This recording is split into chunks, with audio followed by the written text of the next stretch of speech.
All right, hello, hello, hello, hello. How's it going there? How's it going there, CG? All right, hello, hello, hello, hello. How's it going there? How's it going there, CG? All right, I've got an echo. Let me fix that.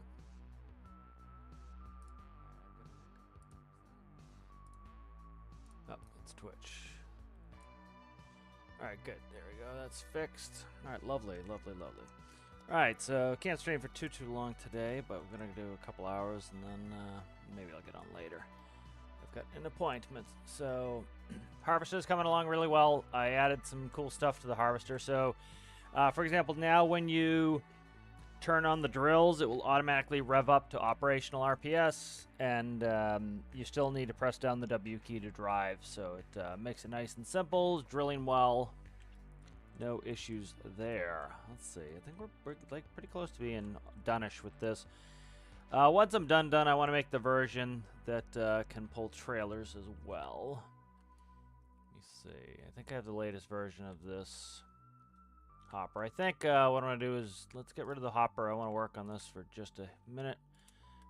I'm going to take off the grippers. I don't like the way this comes off of here, so let's do that.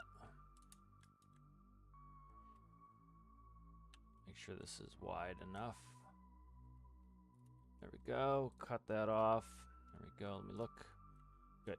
Let's save this up again. I'm content with most of the systems are working well. It's operating really well. No real issues. Let's take this container here, and I'm going to get rid of these grippers. Let's do symmetry.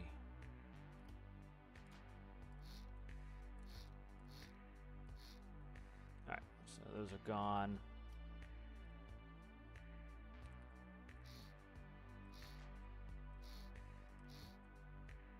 Alright, nice.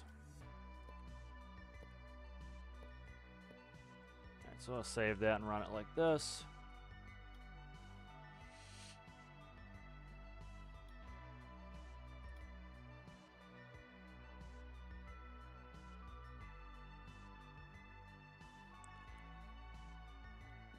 That's always nice when you have to go through the resurfacing.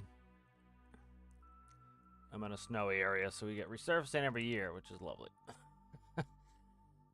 Either construction season or snowy season here. Alright, so I think that's pretty good. Alright, let's see what else we need. The miner is working pretty well.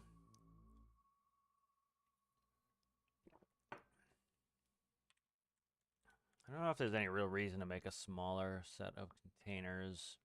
Let's see what I want to work on here. So miner's working really well. Let's go do a little bit of testing.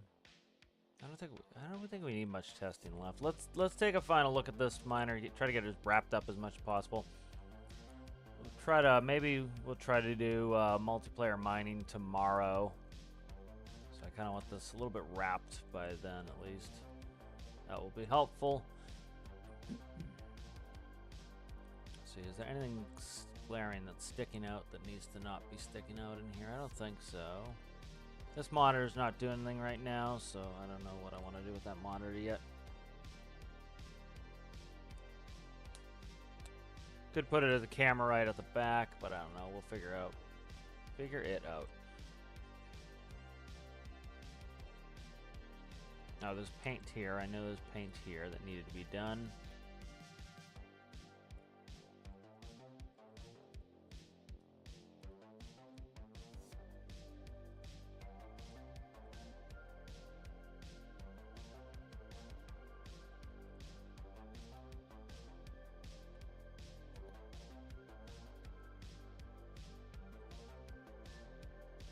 I decide if I completely cover under here or not. I think leave it open. I don't even know about if I should do this one here. Yeah, I kind of like that open a little bit.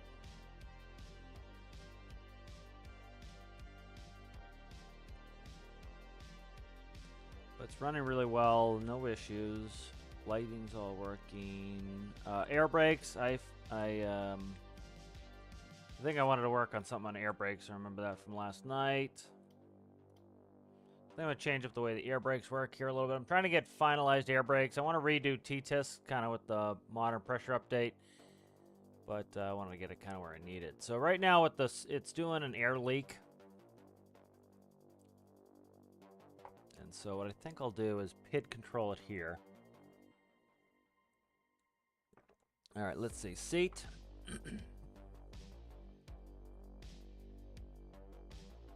Channel 2, if that's less than 0.1, do a brake vent.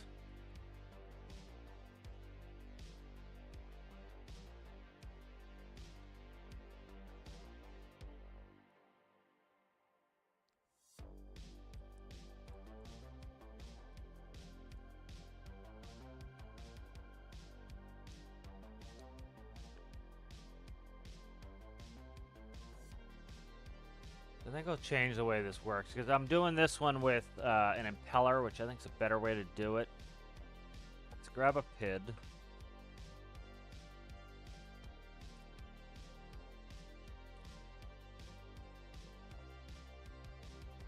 And let's do set.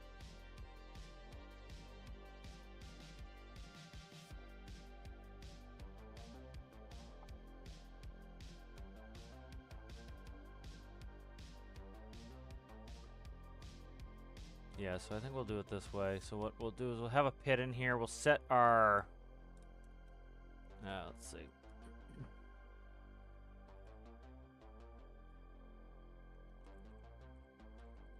Desired PSI. We'll do 120. Tank pressure goes there.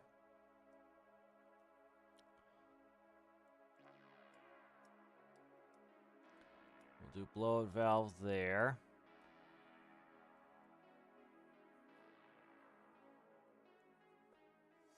Okay. Then the spring brakes work fine. They come on when pressure, that's fine. Okay, spring brake drag is fine. I don't know why that's divided by 5.6. I don't know why I did that. Take that off for now. Alright. So I'm trying to, this will keep, the blowout valve will open up to let some of the air pressure out. Part of the problem is like IRL, when you hit 120, you stop pumping.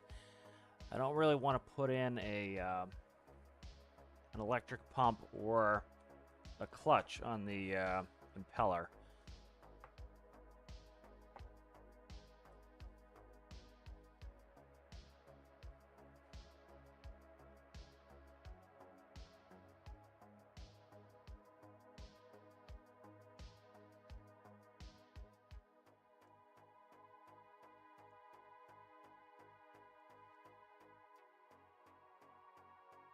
Alright, so I think I know how I want to do this system here, so let's do this. Let's do an up-down counter. We'll do increment of 0.1. 120 enabled, minimum 0, maximum 120. Okay. That's going to set the max pressure 120.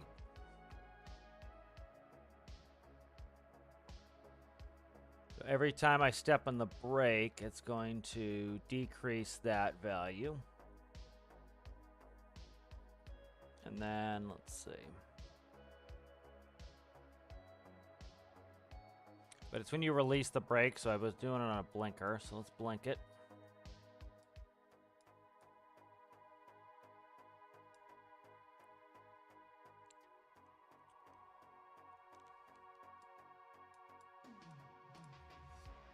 Okay, and then if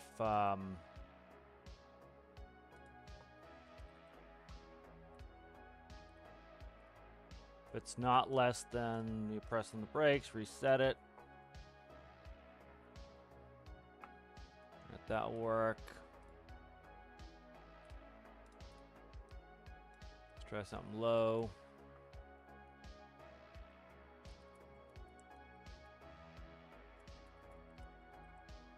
Try a 0.1.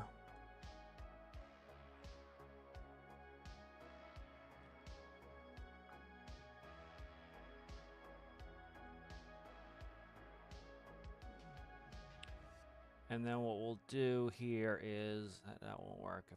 I want it to pressurize the brakes off.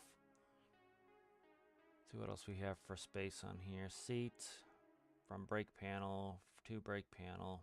Is the brake panel integrated? I hope it is now. That would be kind of nice.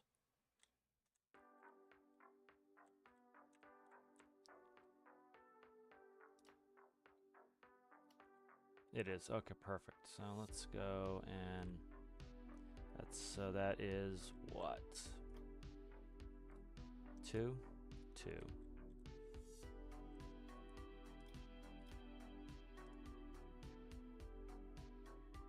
Alright, let's go channel 2 here.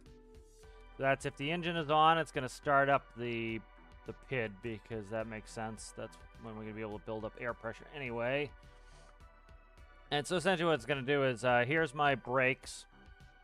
So if I'm pressing on the brake pedal and it's less than negative 0.1, so I give it a little bit of space here. Let's just go to 0 for now. It's less than 0.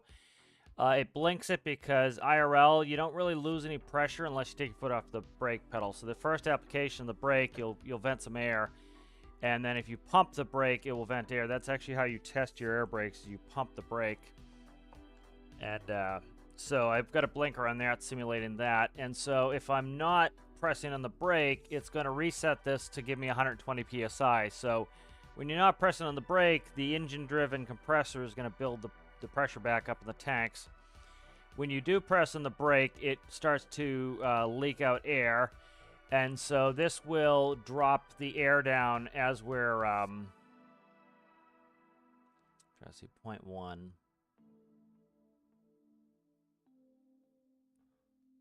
Yeah, so this will drop the air down when we're on the brake. I might hook it directly here. We'll see at some point.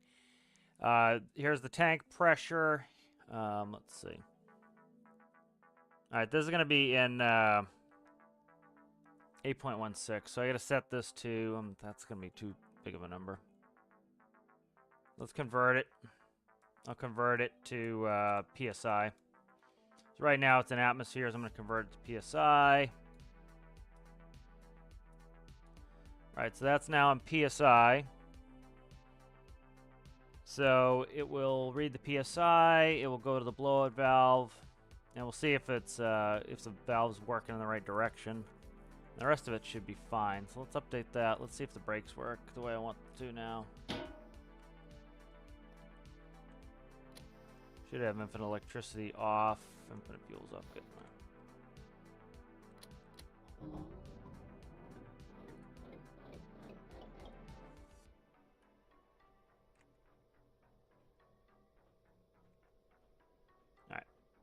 So here goes the air pressure. Why is that reading?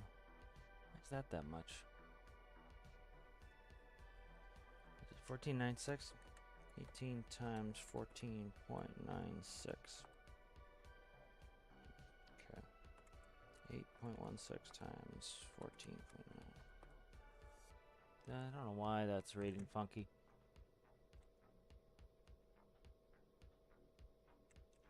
Pressing on the brakes. I'm trying to see. The problem is this is constantly going to be pumping, so.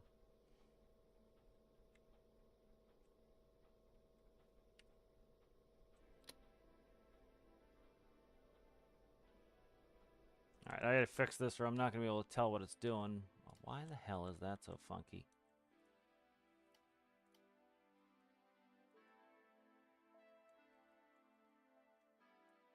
This should be tank pressure.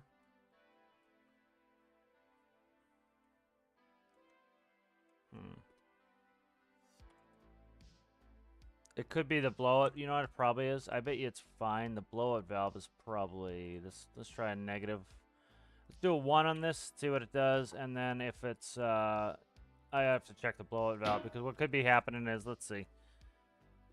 60 times 14.95, 897. So it's definitely not that. It was like if it was at 30 atmospheres, it would be showing very high numbers. go. Yeah, so let's see what it's doing here. Yeah, so it's around 30 atmospheres. It should be venting. Alright, so it probably needs a negative p-value. Let's check it. So that could be it right there, as if it doesn't have a negative p-value. Let's go. We'll just do -1. I'll check it first, and then we'll go back in.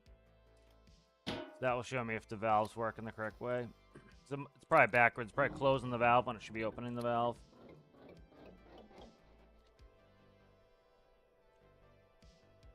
Let's see what it's doing at least.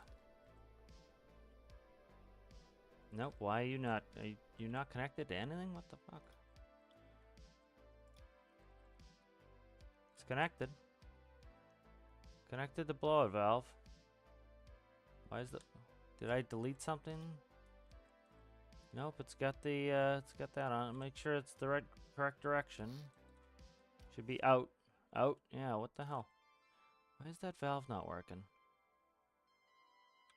Make sure we have read on there. We have tank pressure on there. Let's see what the hell's going on here. Could be this here is not turning on the PID. Oh, it's seat. That's why. Okay. That's the problem. It should be this one here. That's why. All right. Wasn't turning on the PID. So let's try negative and then we'll try positive. I had a hook to seat and not panel.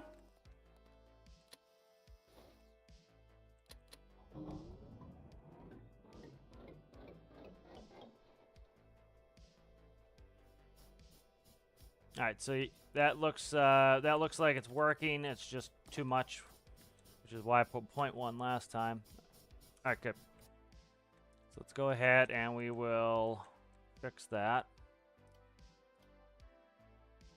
Let's go to 0.1.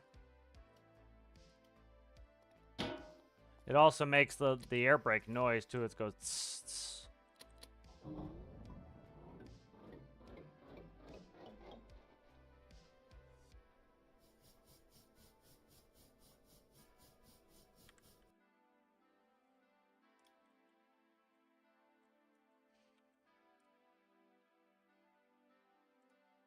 All right, we'll go 1/10 on that.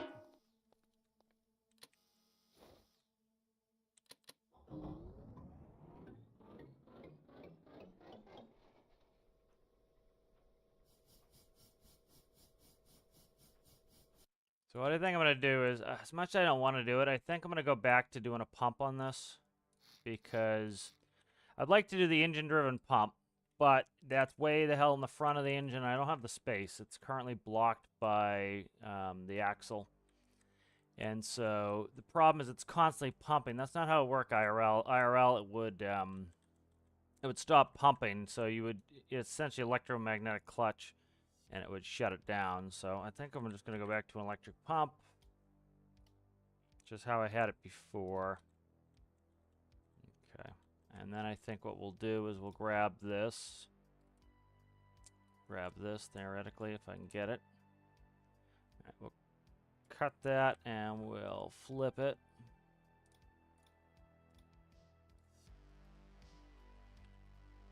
All right.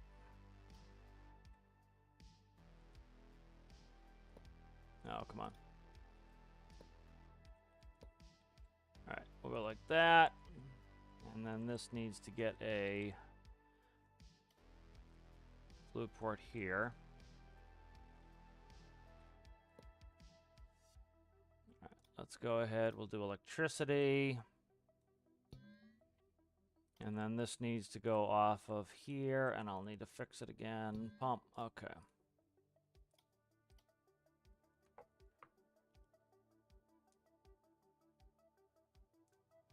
All right, so I think, let's see. Let's have the pump cut in at 100. So let me check the conversion for ATM to PSI. So let's say we want the pump to cut in at 100, 6.8. Okay. So the pump will cut in at 6.8, 6.8. All right, so the pump will start at 6.8. That will turn that pump on. That's fine. This is... That's fine. Let's go 2/10 on that.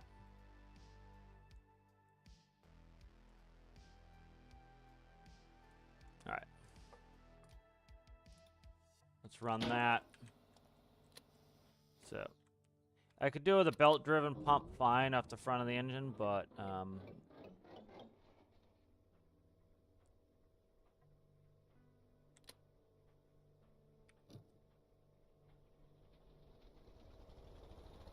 now when I step on the brake, it should start to decrease the pressure.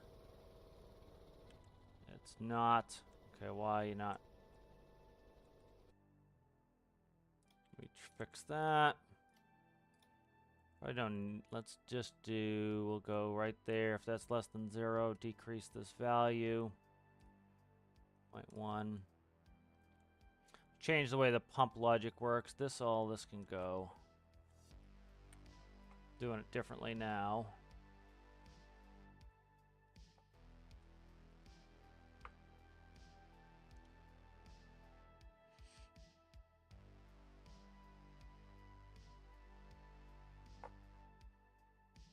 Okay.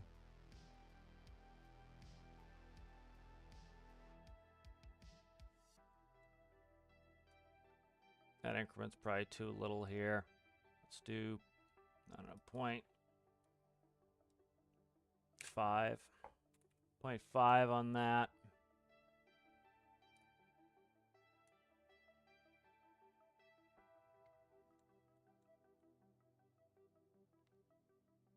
And then I want to change the way this turns the pump on.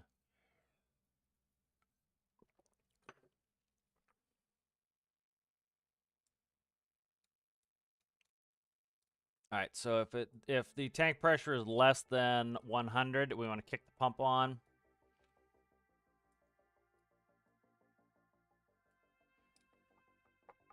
So what we'll do is we'll do an up-down counter here.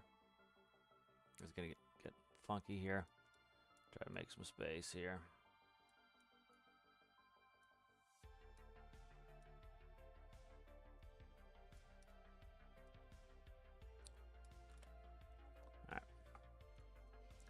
So this will be, let's see, do -1, 0, 1, there, enabled.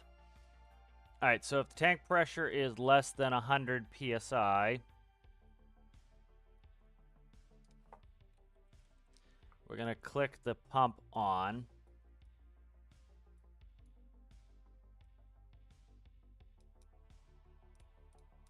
We'll click the pump on.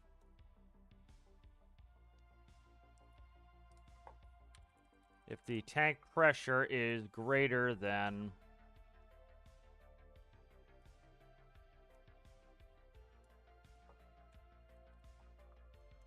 let's pump cut out.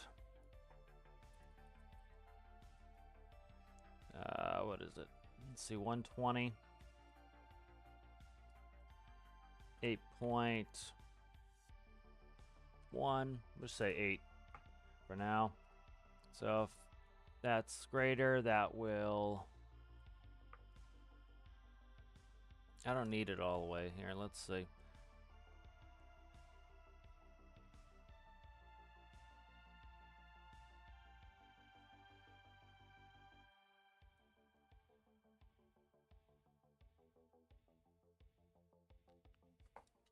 Should be able to do this with a Boolean. Should be able to do this with a Boolean.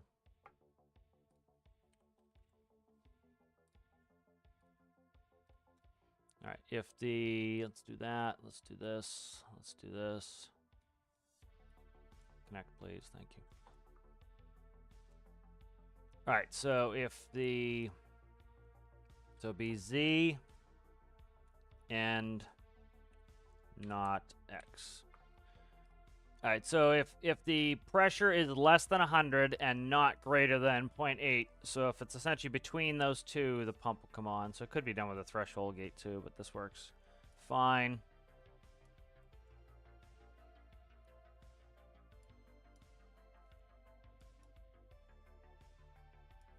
Sick of this line, these lines being messy here. I can't take it.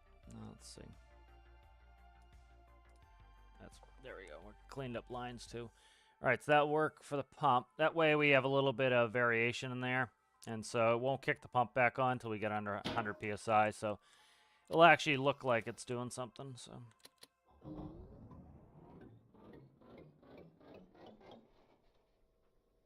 You should be pumping now, though.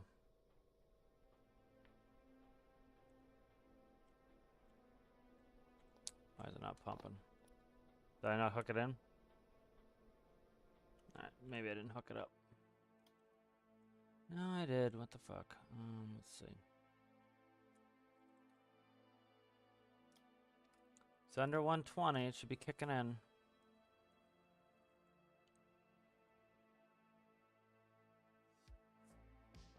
Alright, if tank pressure is less than 6.8,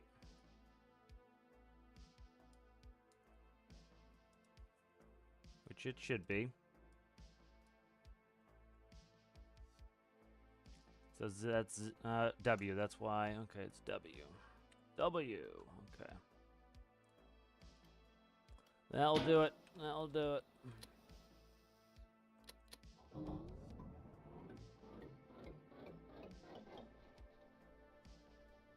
Alright, let's press the brake. There we go, we're counting down now. So if I'm on the brakes, as you can see, we're starting to drop air. And then if I take my finger off the brakes here, once it, why is it still going? Okay, as long as I push back. Okay, so that's why I had that variation in there. So let's put that back in. It's auto reset, it just takes a second. That's why it was, let's see. Brake leak. -0.1. So that way I have to, it will rebound faster.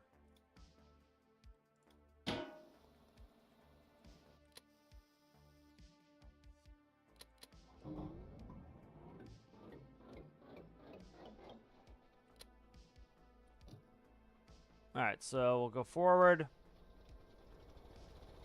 Let's step on the brakes.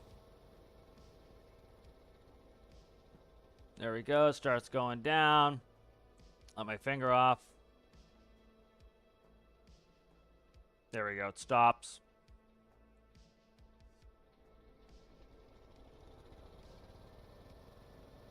And then we'll hit the brake again. We want to get under 106. Or we want to get under 100. So let's hold the brakes until we get under 100. And then what I might do is pretty much every air brake system leaks to some extent. You have so many fittings and everything else, it leaks. So what I'll do is put in a controlled leak. Alright, so you see as it drops below 100, the pump comes back on.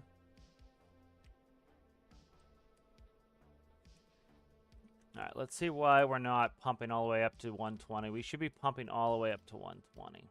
Okay, this is why. Alright. That's why I was doing the up-down counter. Let's go back to that.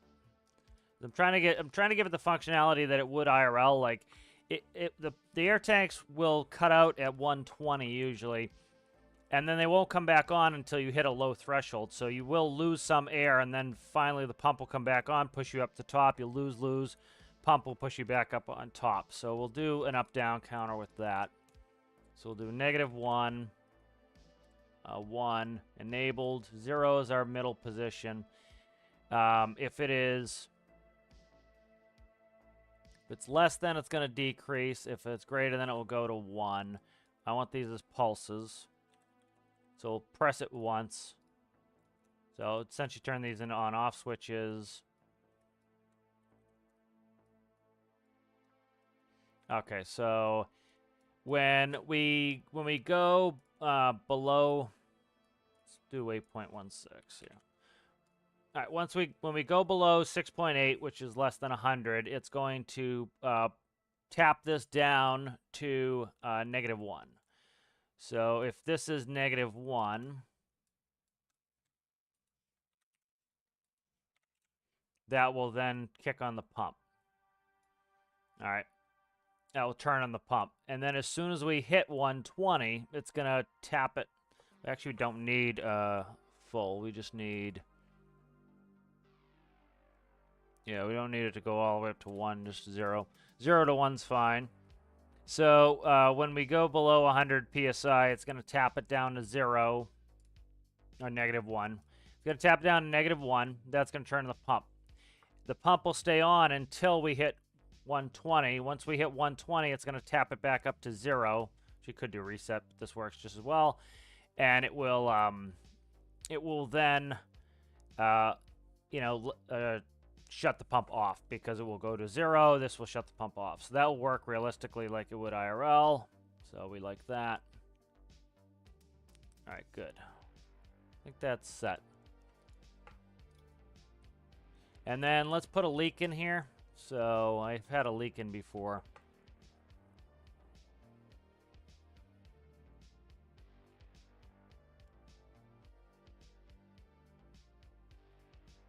Let's see. Do I want a leak in here?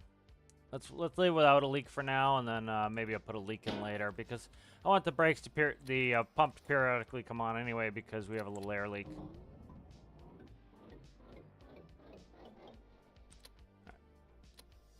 All right, so 129, good. Let's step on the brakes.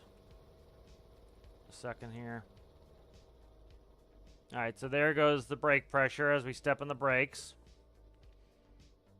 All right, now it should stop here in a second as the button rebounds. Good, and it's going to stay low.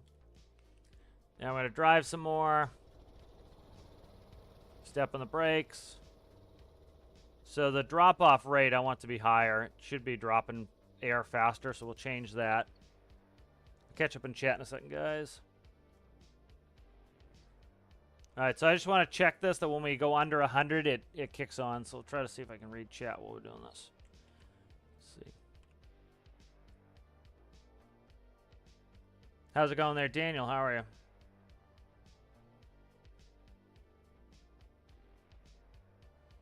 Yeah, I'll probably think we'll do that tomorrow. Nice.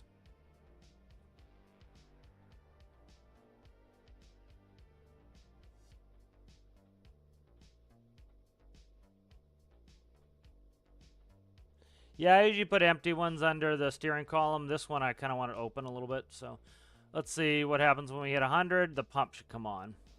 So there goes the pump. Okay. So the pump is very fast. I wish the pump wasn't that fast.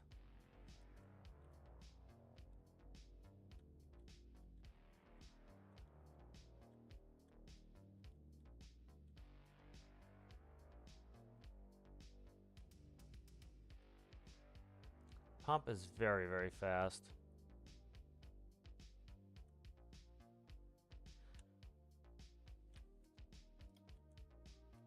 Yeah, the pump's too fast, but I don't want to change it out. Like, I could put on a... I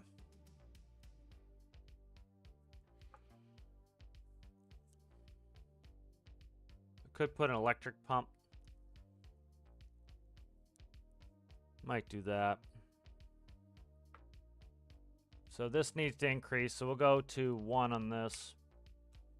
Okay, that'll do that. Let's go ahead and put on... Let's try a different pump. Because it fills almost instantly, which is nuts.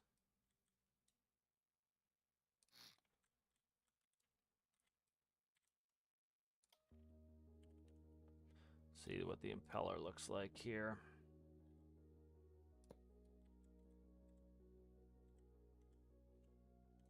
What are you? Please be air out. No, that's fluid in, fluid out there. Okay.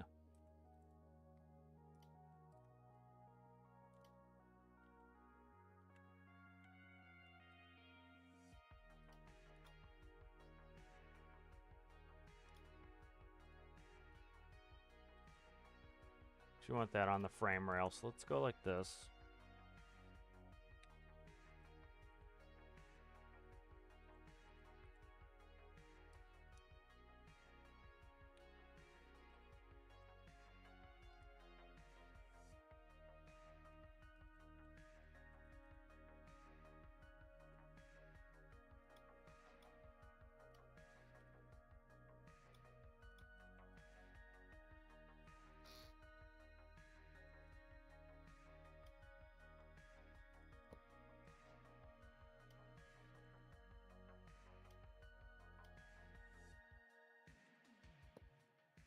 better.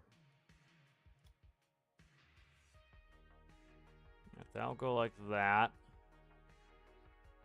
Just double check that this is air in. It should be. Yep. Alright, that's air in, and then what we'll do is we'll hook electricity here. And then what I'll do here is, where are you at there, guy? There you are. Okay. Alright, so let's go on this. We change the counter interval to 0.05. And then we'll do the minimum is negative 0.05.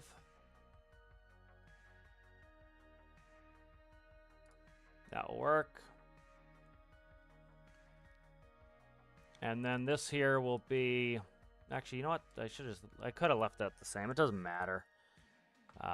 It just gets rid of the threshold if we do it that way. And then what we'll do here is we'll go to the pump, and this will be a number output to the pump now. And so that will feed 0.05 to the motor. So hopefully this way I can control how fast we refill the air because it's off the motor. So.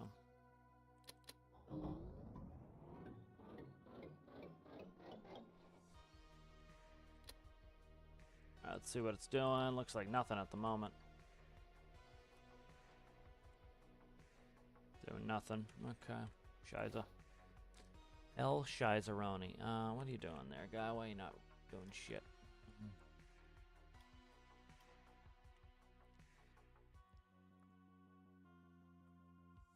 So I can get rid of some of this crap too. Let's go like that.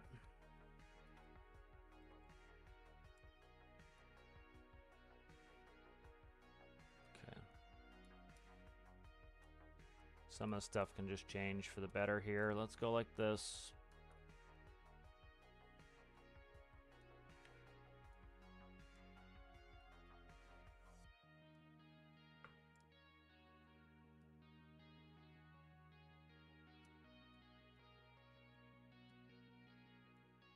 All right, so if tank pressure is less than...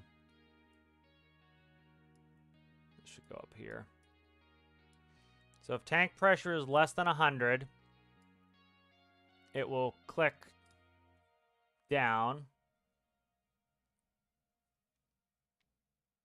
Let's click up instead. We'll click up, and it will go to 0.05. Maybe that's too low. Let's do 0.1. We'll do 0.1, and that will send that out to the pump. I don't know if I connected the pump. I may not have connected it, but I'm trying to clean this up anyways. So if we're less than 100 PSI, we'll send -5 out to the pump. It has to be pulses, or else it's going to not work. All right, pulse. All right, so what this is going to do is this will pulse on if we're less than 100 PSI. It will cut in the pump, which will be... I have to change all this shit now. 0.10. Okay. So if the pump cuts in, if we're less than 100, it's going to cut the pump in. It's going to go up to 0.1 in the motor, which is going to start pumping air in. As soon as we hit 120 PSI right here, it's going to then reset us to 0, and that will put the motor on 0, and then it won't cut us back in because of the pulse until we go below 100. So let's update that and play with it. Make sure I connected the node. I don't think I connected the node. That was probably my first problem, but I wanted to change it anyway, so let's get that going. There we go. What is it doing? What the fuck is it doing? Probably opening that valve too like crazy.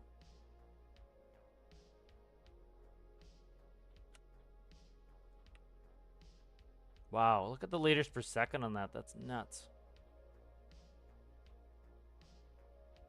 Oh, you know what it is? This leaks.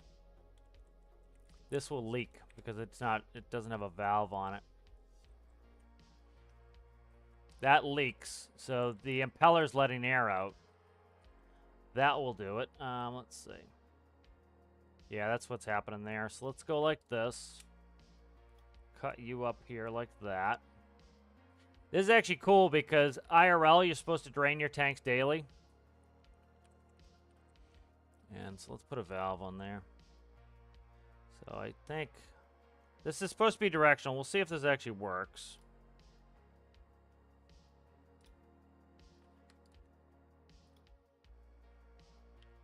We'll see if this works.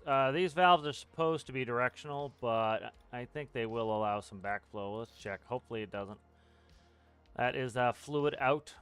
Okay, good.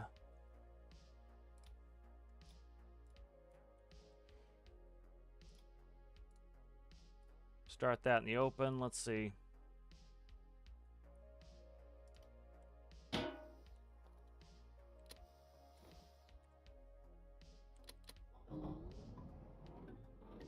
Nope, it's letting it go both ways.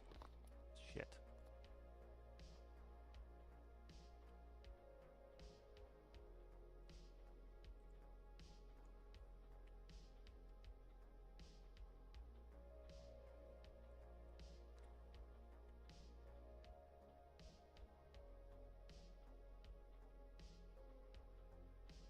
Interesting.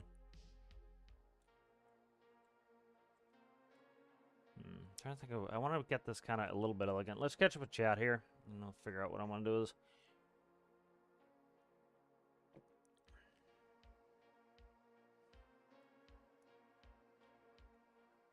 How's it going, Zaggy? Yep, always connect the key.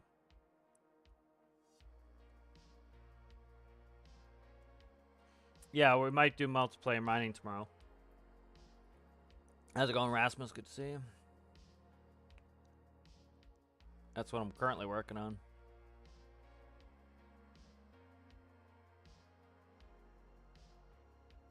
Gear rate of the pump. I know what you mean.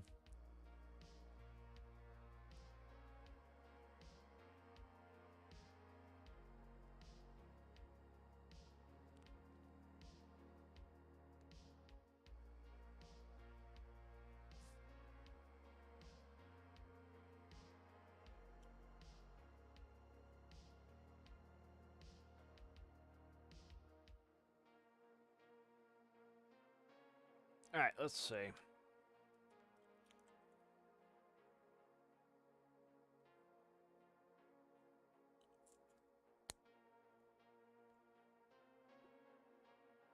really don't want to have to put a one-way valve on this. All right, let's try something here. It's becoming very obnoxious. The problem is impellers leak, so that's not helpful. I think we're just going to go back to the trusty pump, and what I'll do is I will stutter the pump so that it can't pump too fast. Just this pump like instantly fills my tanks.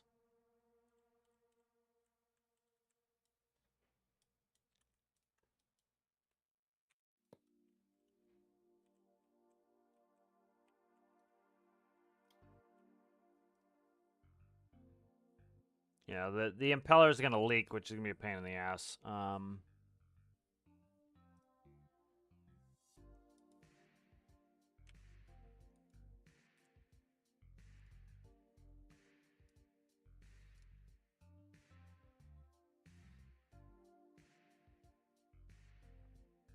think I'll put a blinker on there so that it doesn't pump too fast.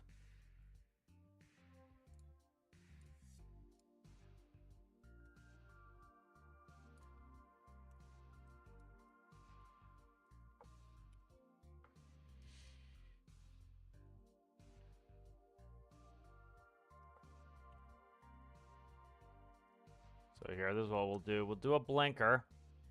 The on duration will be the minimum, and the off duration will be for a second. So let's see if I can get this to... That way I can change the rate at which that pump does. The problem, again, is the impellers, they let air leak out. So if I'm not constantly pumping, it's going to let air leak out because there's no one-way valve in there, and then I'd have to add a one-way valve. So...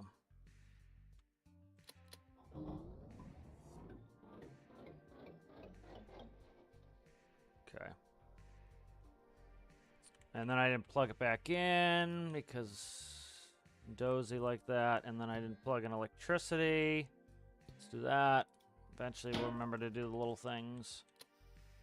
Trying to like think 10 steps ahead of my head, which doesn't help. All right, so you see it kind of steps itself up.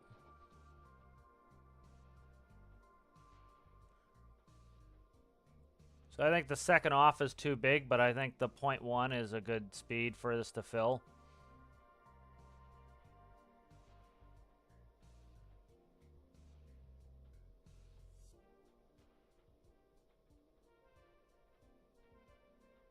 All right, let's go ahead, go forward.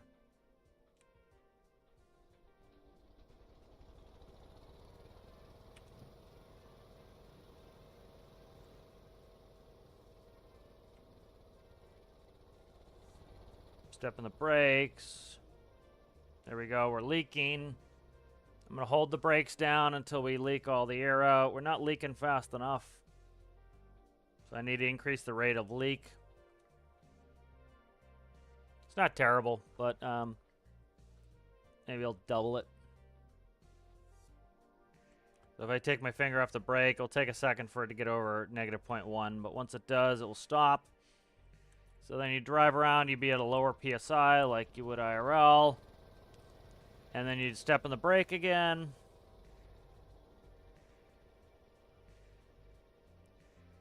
You know, like IRL, you can hear the compressor cut in and out all the time. That's when you're next to a semi at the stoplight and it goes, tss, you know, after it's been sitting there for a while, you'll hear it kind of go, and then it'll go, tss, is the cut-in turned on, let the pump go, and then as soon as it hit the cutout, it stops the pump. So this should cut the pump back in. There you go. All right, so I'm liking that. That's close enough. I'll end up making an air brake system when I redo T-Tis. Because, like, people, I don't know, SibTat is more, I would say, arcadey, which is fine, you know, if that's what you're looking for. I'm trying to make SibTat more, keep SibTat to be more simulator, so, like, adding those elements, I don't, see, this is, it's got to be the bait, something with these bases, because, like, it starts sliding at the same spot, and, like, other people have reported they've had that issue sliding around near the bases, so. I have gripped up the tires on this. So it's working pretty well. So some new functionality I've done is, so now I'll show you what happens when I turn on the drill. So let's stop. And we'll turn on the drill. So as soon as you set the brake, it'll put us back in a neutral.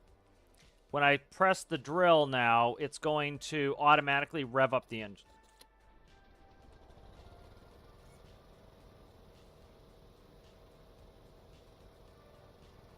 So it pre-revs the engine.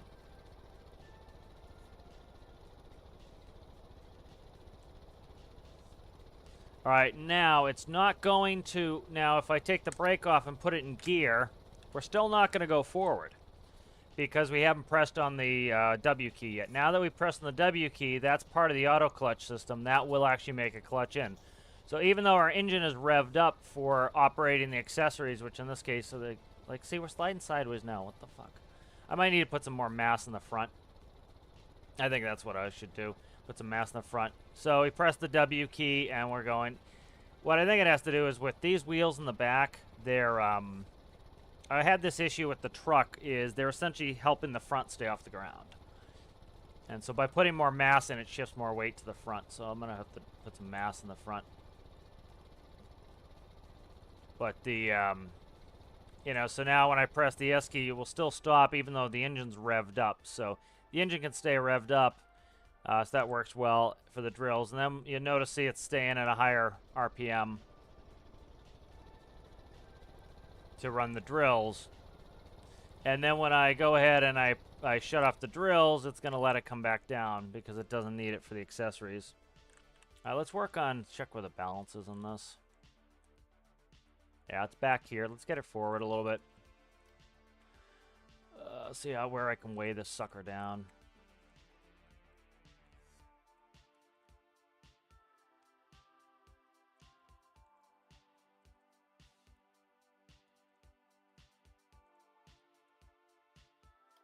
Hopefully we get some good symmetry here.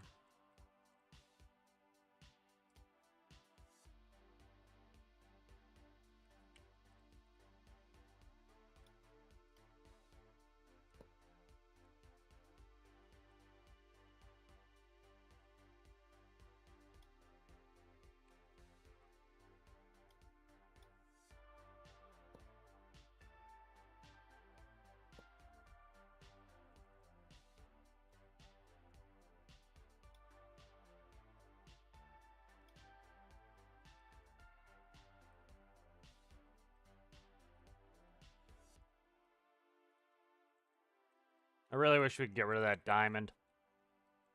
Alright, that's helping to move it forward a little bit here. Like, I have a ton of battle cannon in the back here. There's a lot in the back. I might cut some of this out, too. What are those going to, actually? They're just weight. Let's try cutting some of this out and see if I can shift the weight a little bit forward here.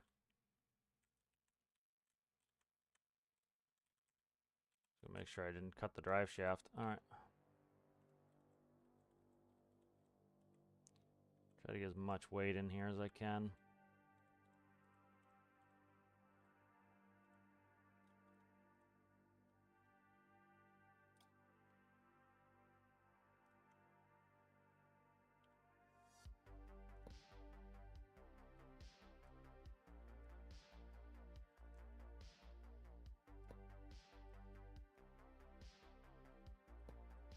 There we go.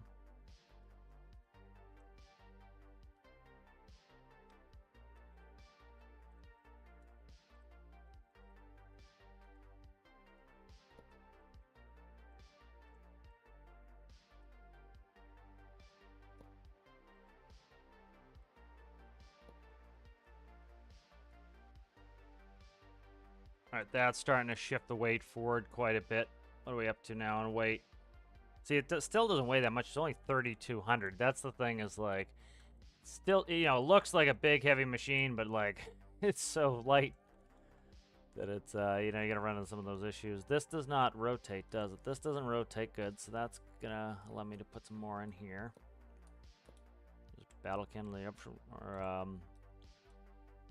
could battle cannon these. I'll battle cannon these. Battle cannons are just, they're, you know, it's 40 for a 3 block, where these are 30 for a 3 block. So it, that's why everybody uses battle cannons for stuff, is it's just more, you can get more weight in there, in a smaller amount of space. All right, how are we looking now? We're up to 33. Like, we haven't added much, but you see we're sliding the, sliding that forward. Could put the frame rails as battle cannons. I can't because I'm using that. All right, can't do that.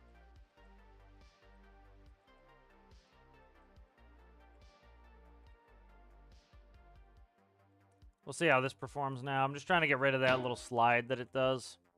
So I'm trying to transfer more weight forward. Like, IRL, these would have suspension and would kind of take care of it, but I don't like the performance of suspension. I could add suspended wheels in that. I had to do this with the truck when I did this.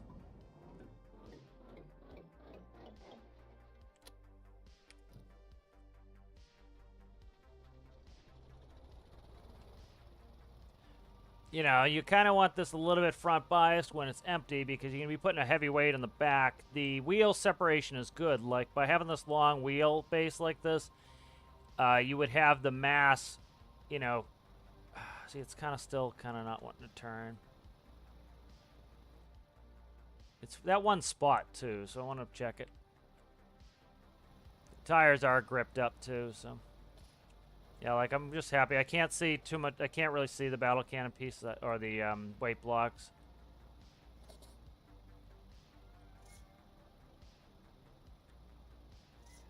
So, like, see, we're sliding here. Like, it doesn't want to turn. What the fuck?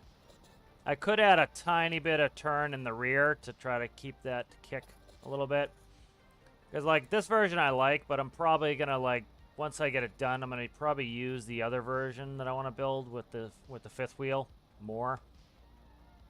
It gets sticky every once in a while here. It's this set of tires here in the front, because it essentially it keeps you floating a little bit.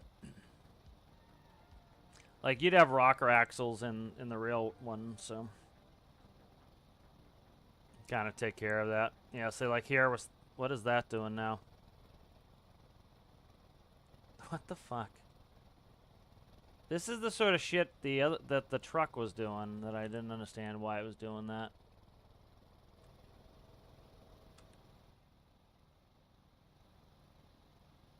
I don't know, man. It's doing weird shit.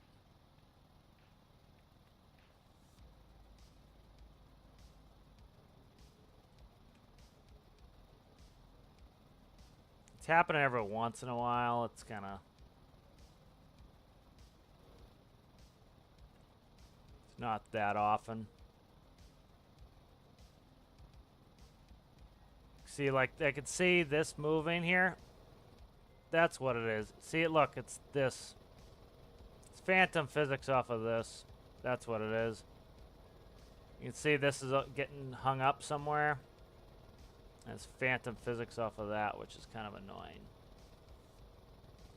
Okay. That's what's doing it. Alright, let's see what we can do here. Let's save this real quick.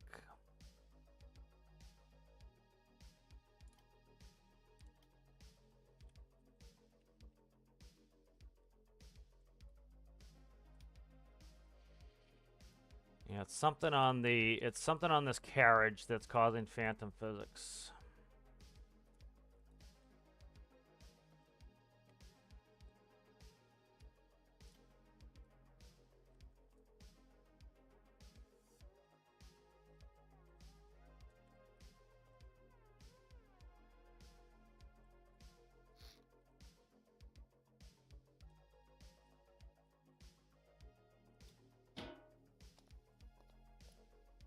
So let's see. So I got rid of the locks for the carriage. Let's see what we can do here. Catch a punch yet?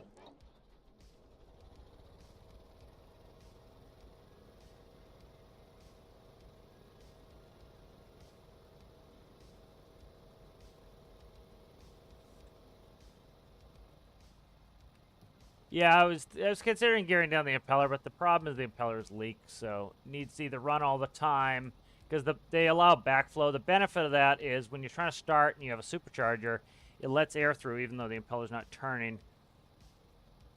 But you know, you have backflow issues. Like the best thing, like what I would, if I had the space and I could plumb it and I could run it, what I would do is do a belt-driven pump. Alright, so see we're able to turn now. Fine. Watch it just fuck up right now when I'm saying that. But see, I think it was, this had hardpoint locks. There we go. What the fuck is going on with that now? There's something, I need to figure out this phantom physics here. What the fuck is this doing? Phantom physics. What the Christ, man? There's some phantom physics in this that it does not like because, like, literally I took off the hardpoint locks and it did some phantom physics. This one has the hardpoints back on there. So at least that, I know that's what the problem is. Let's see what the hell I can do to fix it.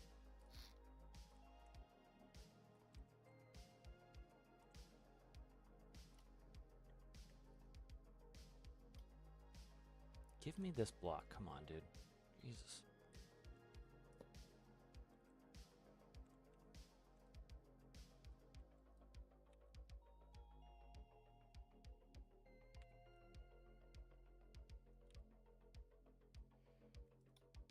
Yeah, like it wasn't phantom physicsing that bad before when it was tipping over, so you know.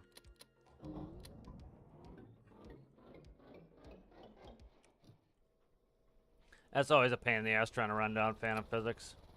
Because this is, you know, the tilt table is pretty complicated. So it's, it has a lot of, like, it's going to have a lot of torquing effect as I turn. So it's kind of no surprise that it misbehaves a little bit. So I'm just going to accept that little bit of slide that it gets. Because, you know, one, I will make a version of this without the tilt table. But it's not game breaking the way it was where it slides. Like, right up here is where it liked to slide. Like right here is where it likes to slide, which I'm not getting it to slide. But like literally, I don't want it to do that tip over. That's so like this moving carriage here, that is hard pointed to the base, and that keeps the table down as well. Like now I'm not having really an issue. I cut out a block there that could have been causing phantom forces. Let's hope that that was it, that block that was causing phantom force, because I've been wanting to fix this truck too.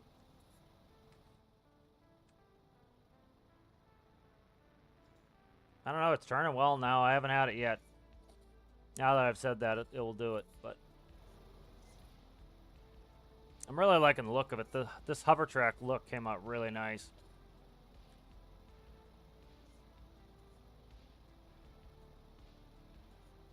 Yeah, I haven't had it yet since I've been playing with it here. Go up on this slippery-ass terrain. This terrain gets slippery up here. Yeah, so it's definitely Phantom Forces with the what do you call it? Sliding system.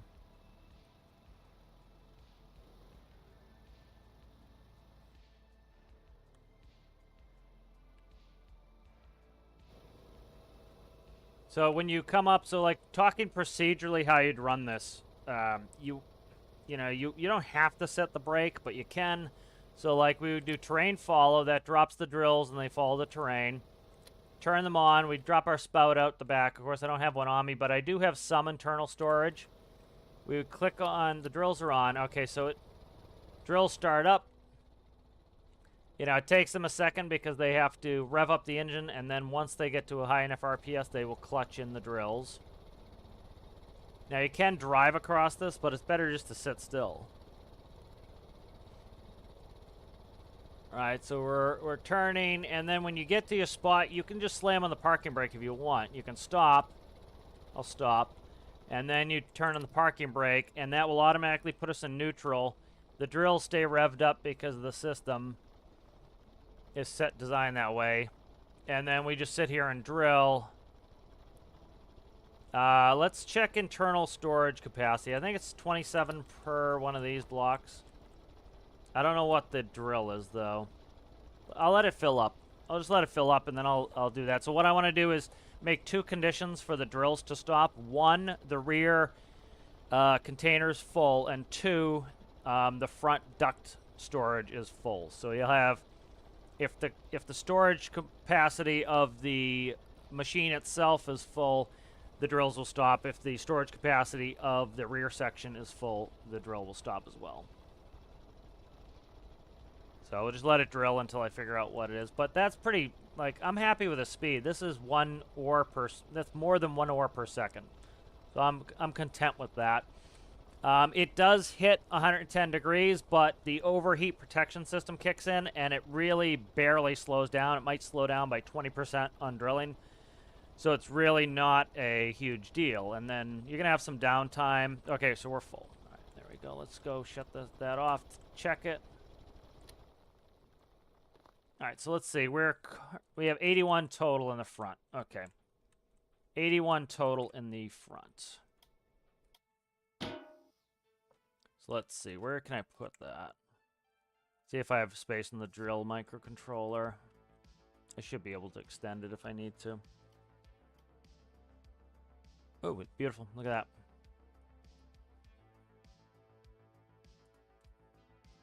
Let's see. Drill. Storage. All right, so where are we at? Drills.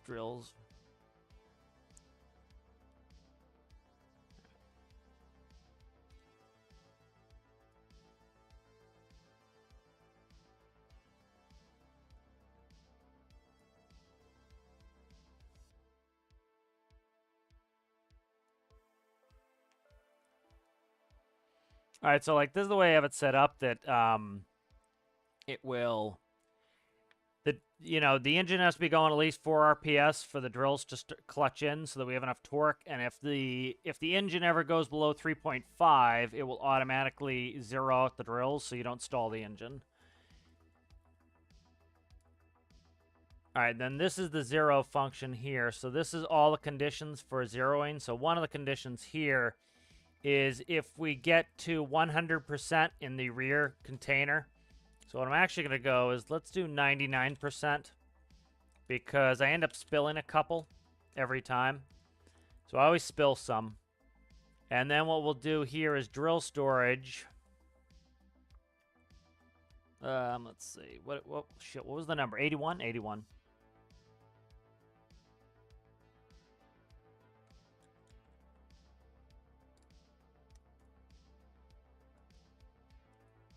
We'll go one ore below. So if the drill storage reaches 80, and then what's that W? All right, so if the drill storage reaches 80, which means the drills are full, it's going to also stop it. Let's actually do Y and W. No, let's do that. That's fine. Because the only time the drills are going to fill is if I'm dumping in the container behind me, the drills aren't going to get full. And then the funnels are still going to run. So this doesn't control the funnels. So that will empty it out. So like say the drills fill up, it will automatically stop the drills, and then the funnel will keep going to empty the drills. The drills will start back right up. So we'll just stutter them for a second. That's fine. So we can do an OR there. We don't need that. So let's update that. Let's go ahead and grab anywhere in...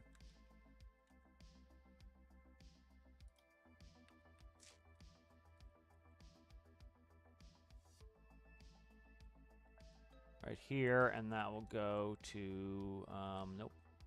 Drill storage right there. All right, so that's good. Let's save this. So let me see. I think it seems so far that it looks like I almost fixed that phantom physics issue, which was right here. There was a block that was a whole block. I think it was hitting the hard point. Like this could be another issue there, because I kind of have the hard point kind of sticking in there. Let's save it one more time. I want to pull out the container truck. Give that a quick run with that fix and see if I have that issue. So let's do container.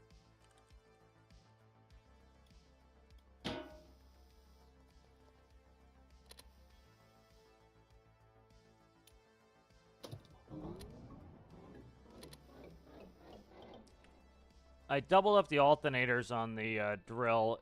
It's losing electricity at higher after it runs for a while, so I gotta see if I might need to add a generator. We'll see. Now watch the carriage, that sliding part. That's usually what will get... There we go. Notice, see it's hung up? See how it's pitching up right there? Now we're stuck going sideways, right? And it's hung up. Now let me go the other way and see if it dehangs here. So it's still hung up now. You see it kind of torquing? So that's what's causing it. You see it's pitching up a little bit. So that's what's causing the slide. So there we go, we're in the slide again. So let's reset it.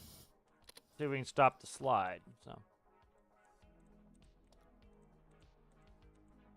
why is this not electrified? What the fuck? Why is that not electrified? What the hell is this all about?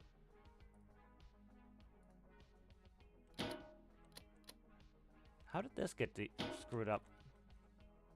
Gotta check that. Alright, so now you see it's not sticking up like it was. Let's try going forward again and seeing if we can get it to stick up. So you see it's laying flat. And there it goes. It's sticking up again, and we're going sideways. That's 100% what it is. All right, let's see what the electricity I just ballsed up was. Something got screwed up in the electricity here.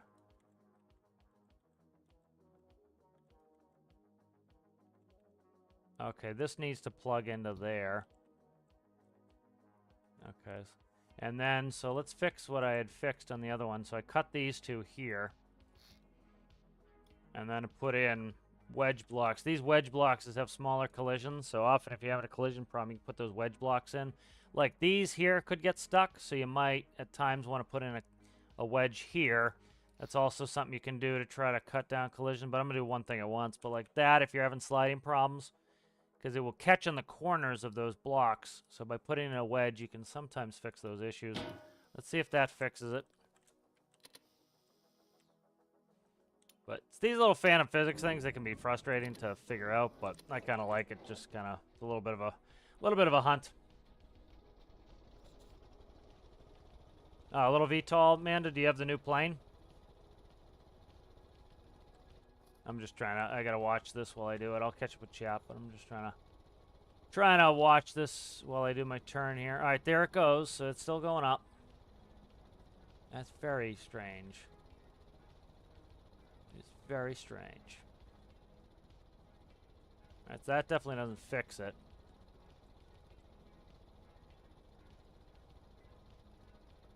See it lifts up? It lifts up as soon as we get stuck.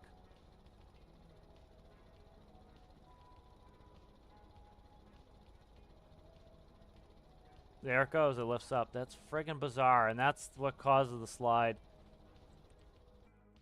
Alright, let's see if I can fix some more stuff on this.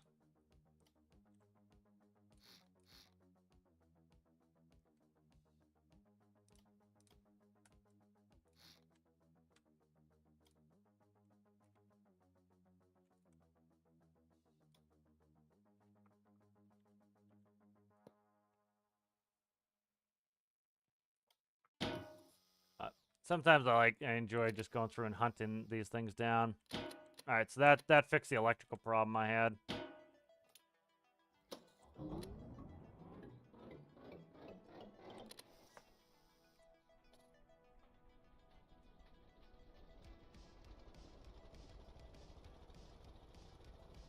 The other thing too is sometimes, like, especially these connector blocks, they have an attractive force. So I'm also curious, do the connector blocks, are they trying to grab those front grippers? Because it could be something silly like that. You gotta kind of think of every connecting force. There's a good chance it's trying to grab something else. That was like when we had the rudders on Tethys were trying to grab the they were trying to grab the propellers of the variable pitch propellers, because you had the blades get attracted to the hub, and it was trying to attract the rudders. Okay, I'm not getting it right now. So it could be that bottom piece glitching in. Let's get rid of that bottom piece too. That looks like I haven't yet to get it. And we were consistently getting it when I was turning. Like something that silly, one block in the way, but it makes sense. The game does not allow for two blocks to be in the same space, and it makes sense, right? Now, in real life, you know, if you took two pieces of metal and you try to put them in the same space, what happens? They bend and they contort, and you know, it can be very bad, but, you know, you'll often bend and break them. And so it's like when people are like, oh, the physics sucks, look, my boat's flipping all over the place.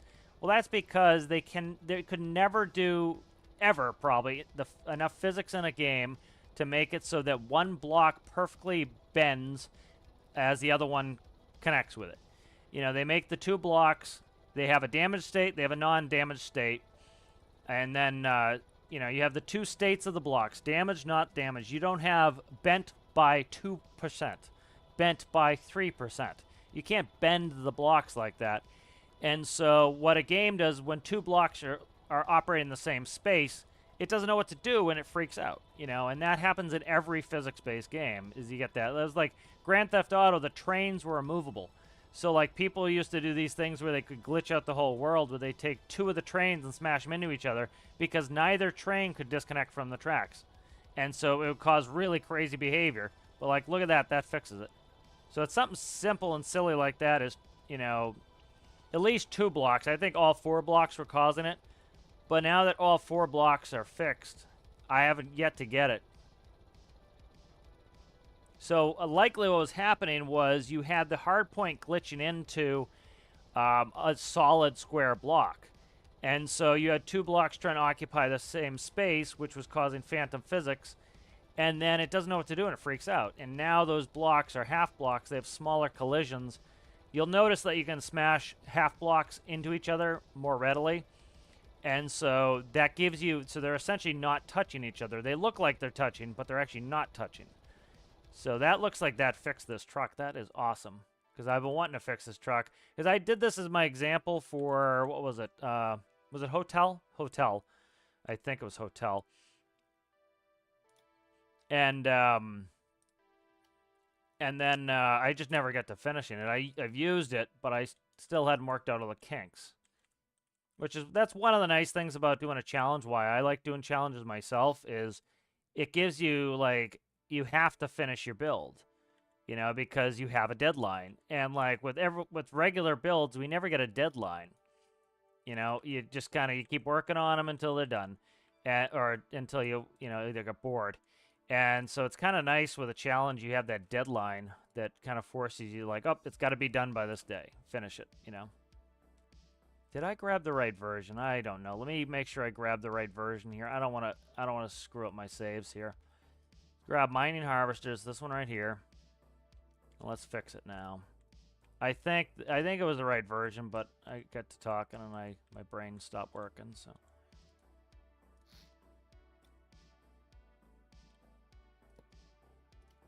Sooty's got his annual vet visit today. He always gets very, very nervous at the vet. He doesn't like the vet, so he's not going to be happy.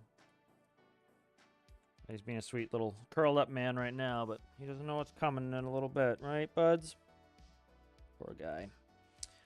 He does all right. He's kind of a shy man. Let's do it as this backup here, and then I'll have that version. But let's test this out. So that seems to be the phantom physics.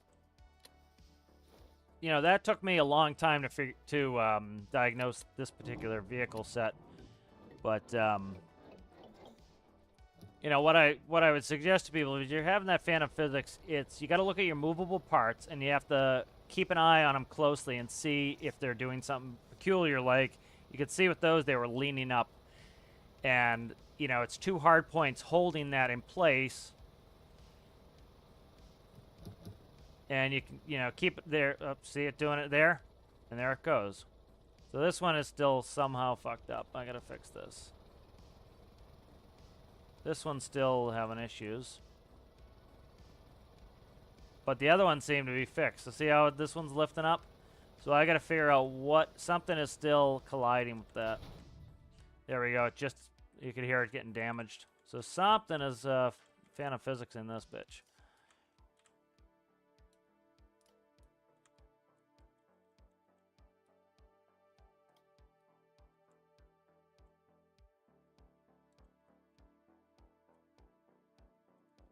All right, so right where the red pieces are connecting, they're connecting to, let's see them.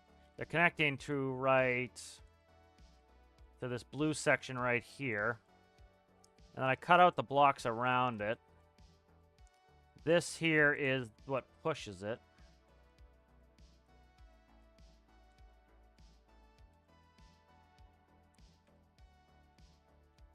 So let's try something here. So it, you know, it's diagnosed that it is this essentially. So it is the sliding carriage, and so I need to keep making changes around the sliding carriage until it starts to behave itself. And by putting in those half blocks, we're cutting down the collisions so that we can hopefully not get collision interactions, because that's usually what phantom physics is two blocks trying to occupy the same space. It's why, like, the scream that, you know, a bunch of the multiplayer community is like, fix multiplayer, fix multiplayer. You know, you can quote-unquote fix multiplayer to a certain extent, but at the end of the day, you need to fix people's behavior in multiplayer.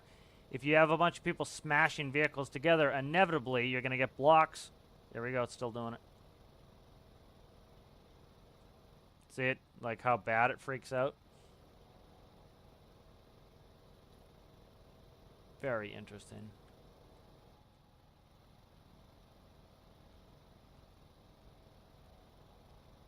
See, there it goes.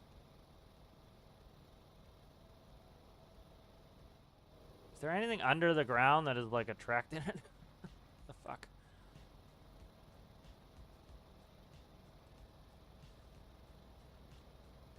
So it's definitely not those corners that I just fixed. See it lifting again. I wonder why the turn initiates it, though. That's the thing. The turn's initiating it, which is weird.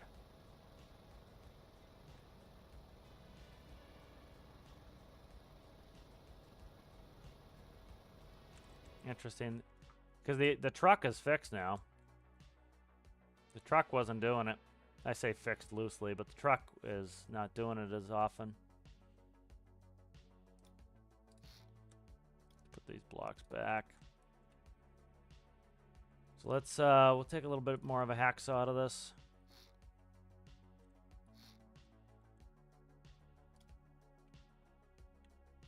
But I think I've got it kind of figured out to this point that it is this that's causing the issue. I'm trying to do one thing at a time and then test. You know, you do 3 things, you're not going to know which one caused it. So.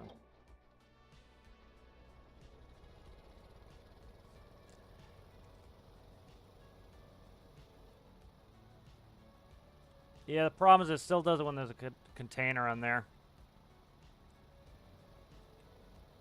You know, I'm curious because, like, you notice the truck stopped doing it. So I got the truck to stop doing it. This is still doing it, so I'm curious why one is still doing it and the other's not. All right, there we go.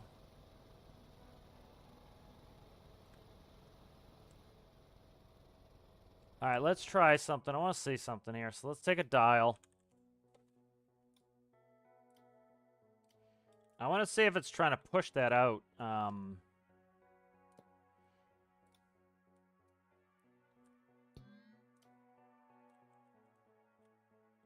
want to see where you.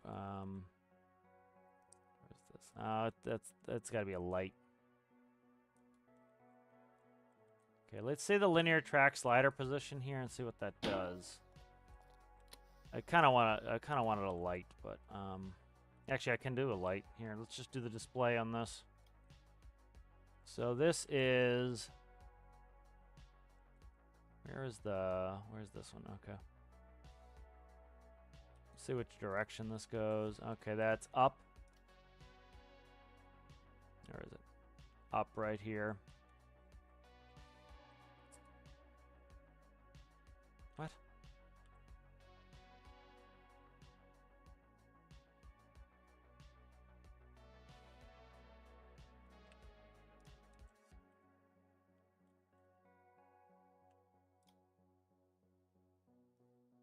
Are you looking funny at there, bud? Cat's looking at something. He sees something he's interested in.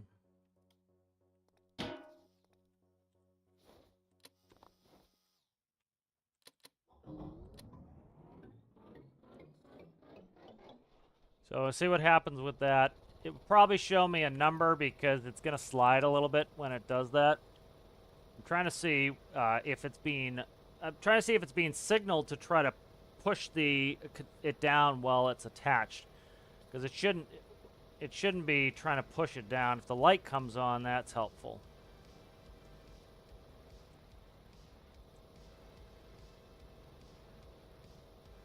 All right, so see, there it goes. It's doing the thing where it goes down, but I don't see the light coming on.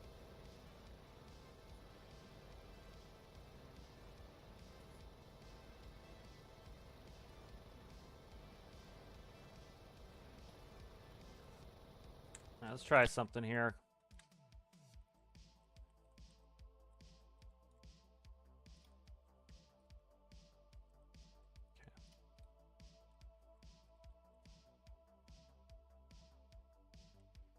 Because the other thing I was thinking too is we have the green section and we have the blue section. The blue section slides down, the green section tilts.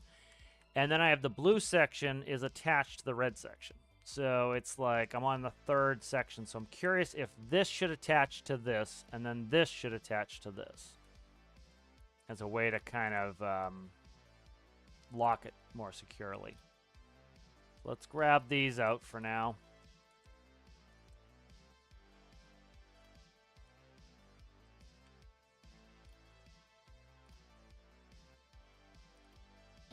Let's quickly just check to make sure that this should not do it with those detached because it has nothing holding it in place.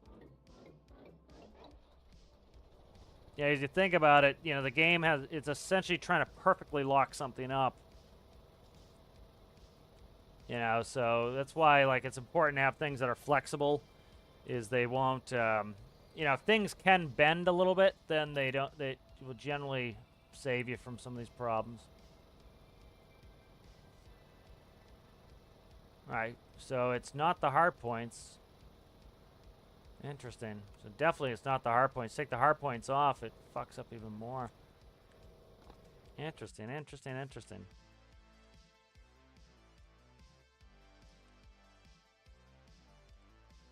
Like you can see this moving. Why does that move like that is the question.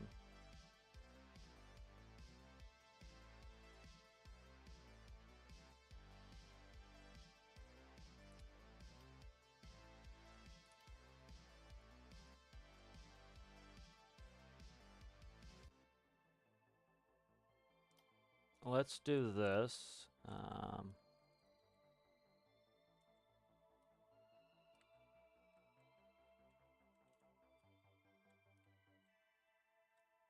How did this get disconnected? This is disconnected from electricity. That's weird.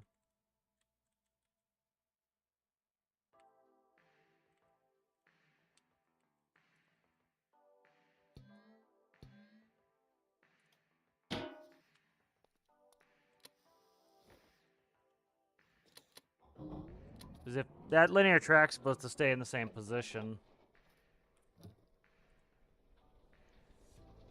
It's not. So one thing I could do is if the linear track is allowing that to move. So one thing that I could do is change the way the linear track works so that it sets its current position. And that way, as the phantom forces try to pull it one direction, it will pull back. All right, so it hasn't done it yet. This looks promising. Let's try this.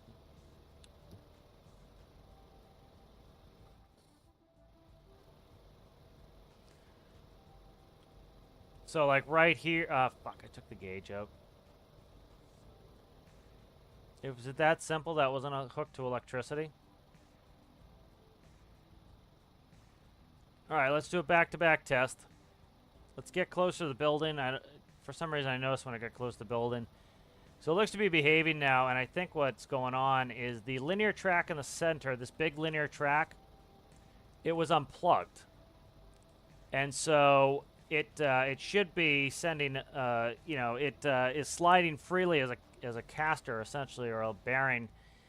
And when I plug it into electricity, now it's holding its current position, which is not acting in opposition to the vehicle. All right, so let's go ahead and take this back. Let's load up the one prefix. I kind of like working some of these problems sometimes, as long as they don't take too long. If they take too long, then it starts getting annoying. You've tried 900 things and you can't figure it out, but...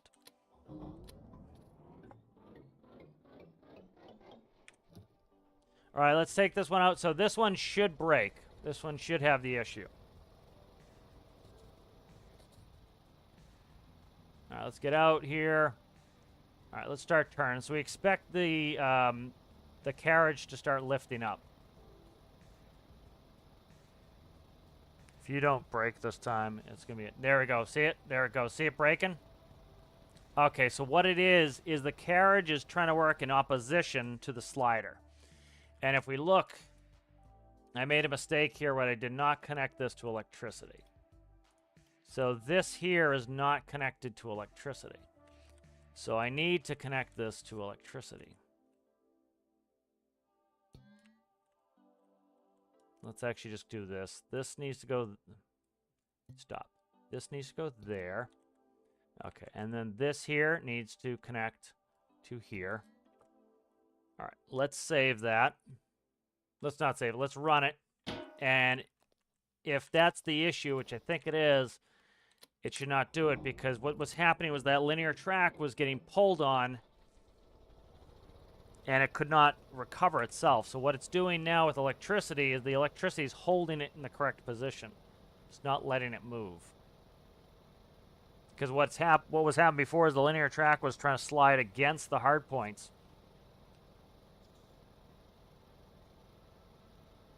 So let's see. We'll play with this. We'll try to test this out quite a bit here. There we go. It's fucked up. God damn it.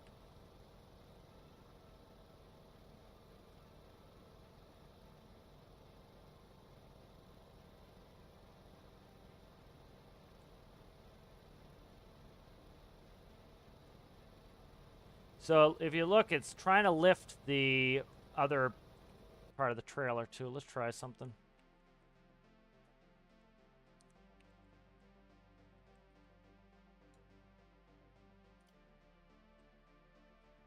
So I was hoping that was an easy fix if that was it, but it doesn't appear to be.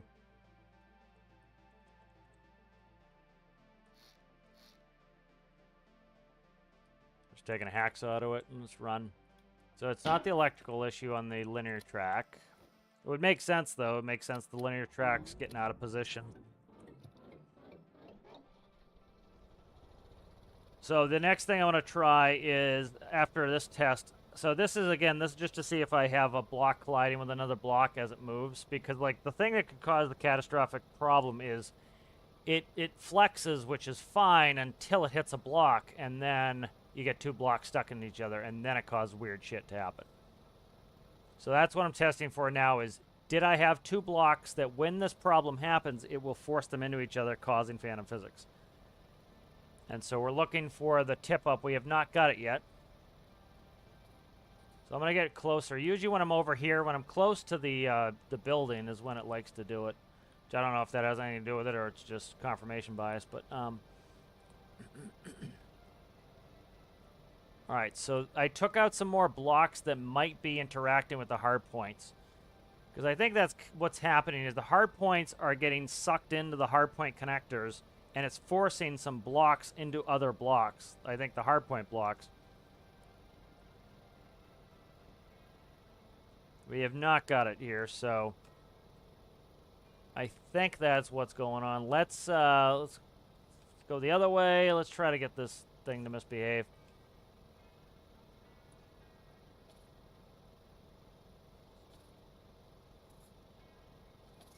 All right, it's been happy so far. Because, you know, not the other changes I've already made are not necessarily bad. Those were other blocks that it was coming into. I just didn't get all the blocks that it was being forced into.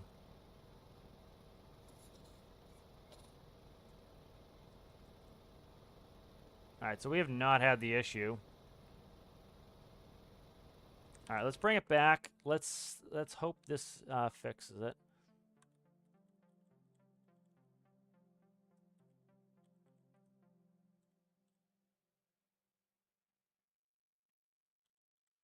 All right, so what I did is this. I cut all these blocks down here. If you look, those blocks are getting forced into the hard points. And I took anything away that could touch the hard points. So I'm going to try to see what I can put back in there. Let's see. So I'm not like, I don't mind the look of cutting that out either. So it's not like it's bothering me on the looks department. So we can even go with just the way I have it right now is fine.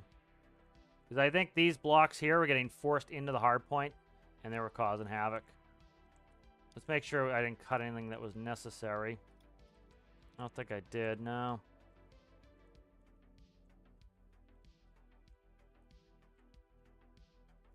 All right, let's go ahead, and I want to work the actual mechanism. Make sure it still works. Yeah, I don't mind the look of it missing some blocks either. I don't like that I can see the bottom of that, but...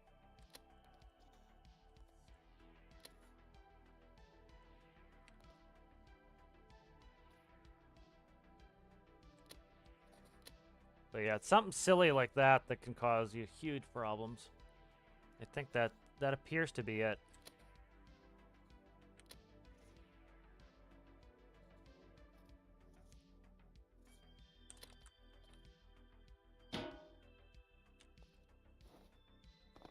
Alright, now let's see if, try to go all the way back on this.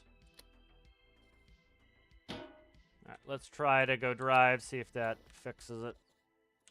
Because hopefully it's that. Because it makes sense. It makes sense that when you're trying to slam two blocks into each other, it doesn't know what to do. It's like, oh shit, two things are in the same spot that shouldn't be. What do I do? Freak out. You know?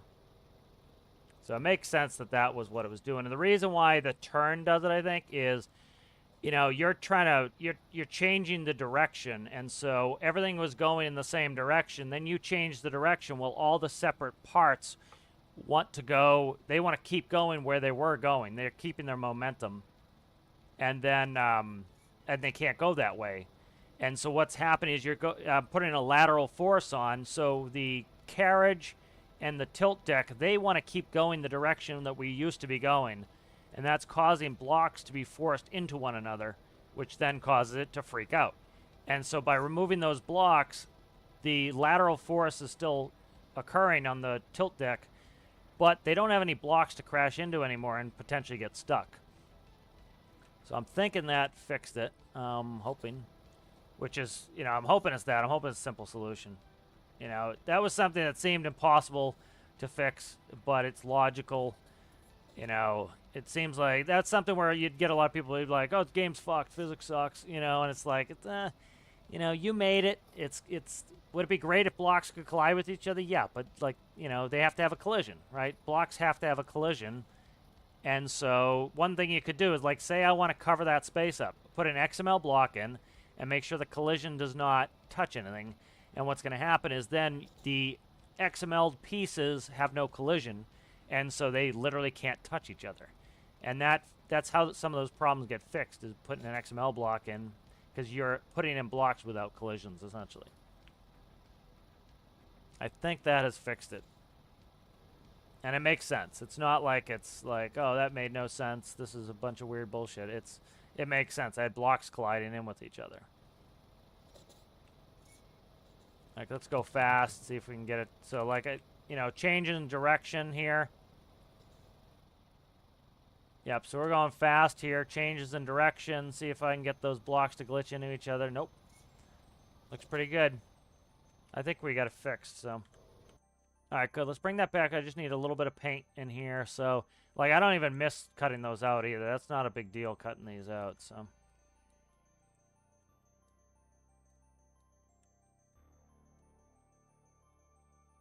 Does not pick my pocket at all, so I'm thrilled with that. That was something that was a pain in the ass I needed to fix, and I kind of think we got it, so.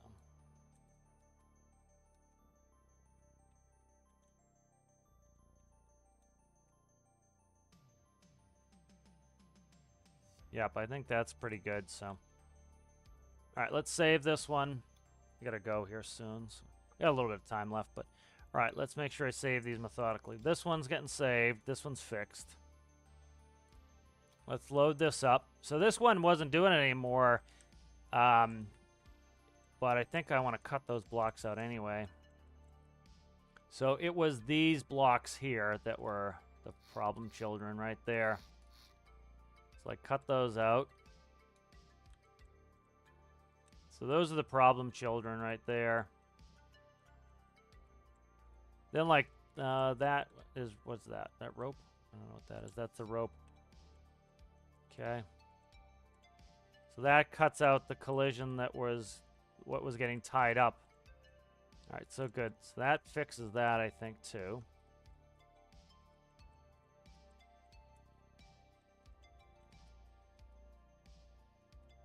Yeah, it's kind of the old correlation does not equal causation. So, like, there were some correlatives. Like, one of them was, you know, was this slider that was correlating with it, but it wasn't the cause. It was the hard points.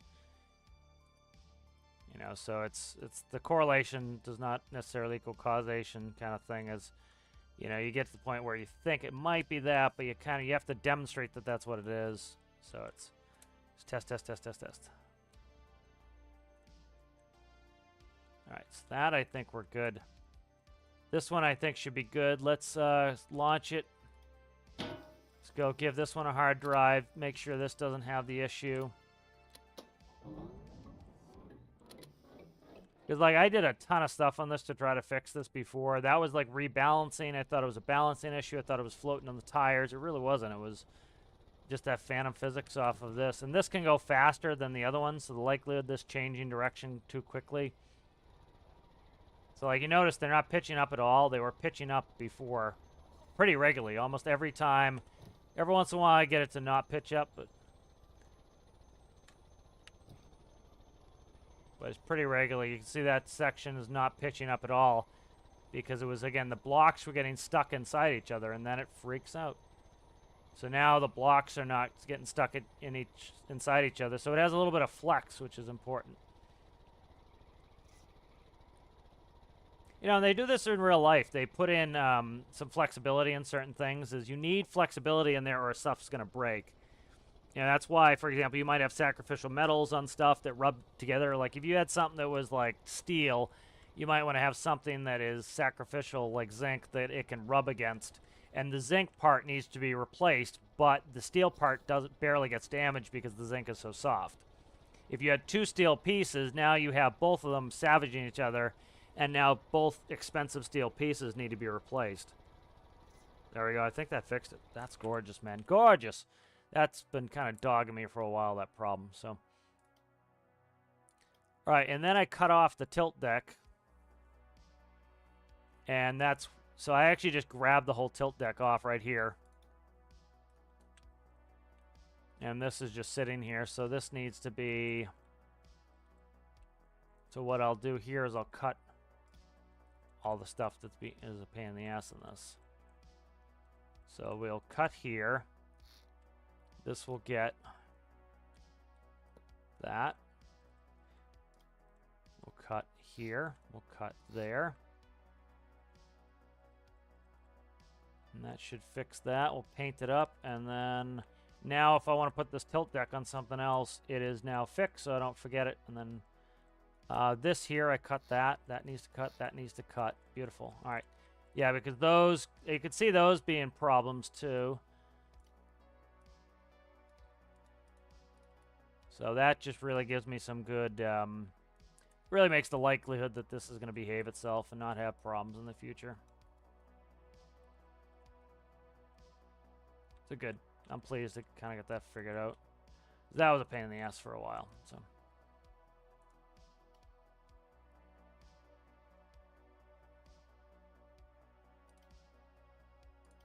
Nice. All right, good. So tilt and sable's done. Let's catch up on chat.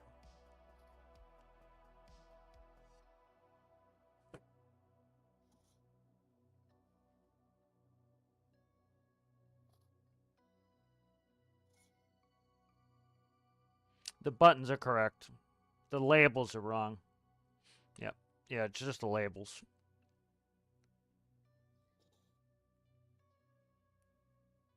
Yeah, I know what you're talking about there, Jason. Yeah, it's just a label. I ran it backwards and I just flipped them. So. Look at this turtle. Look at this turtle. Well, I don't know how it could hurt, but I'll make Jason happy and we'll fix the label.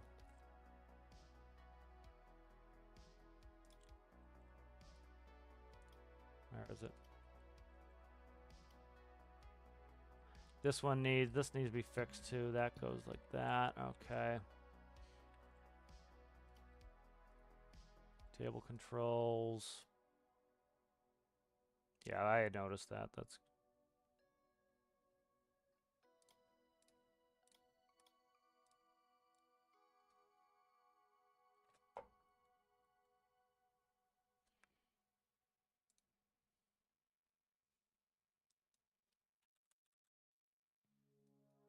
there we go.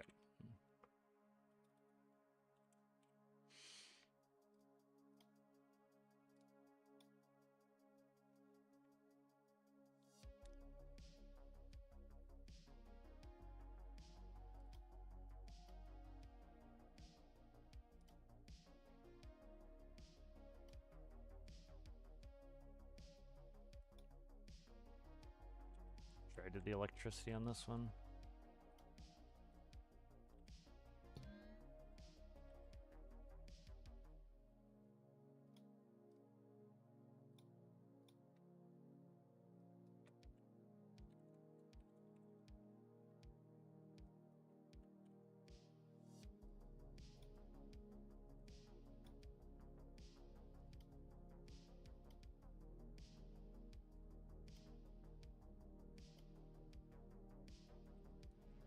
Check that electricity one more time. That's good. All right.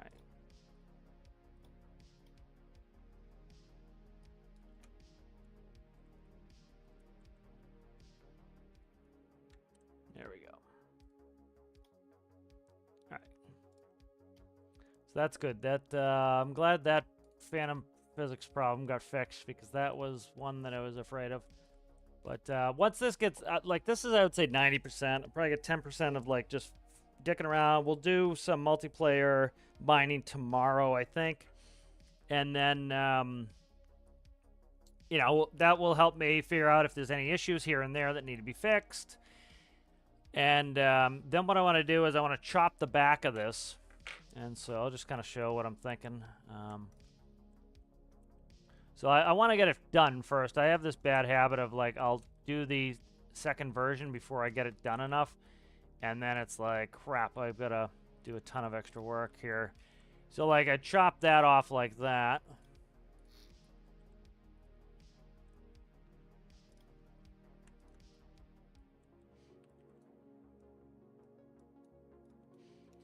Chop that off like that, and then what I probably do is grab, let's see.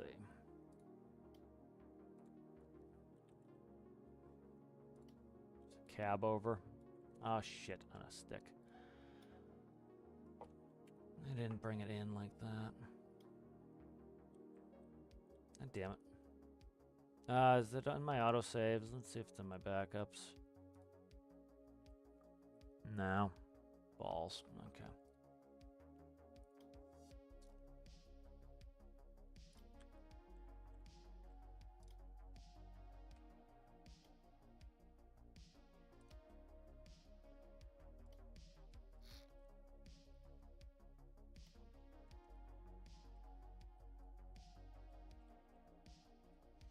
All right, so then if I can bring it in the right way so we don't screw this up. So I'm not doing it right now. I want to finish this before, but like this is gonna be set up like a hover track would be.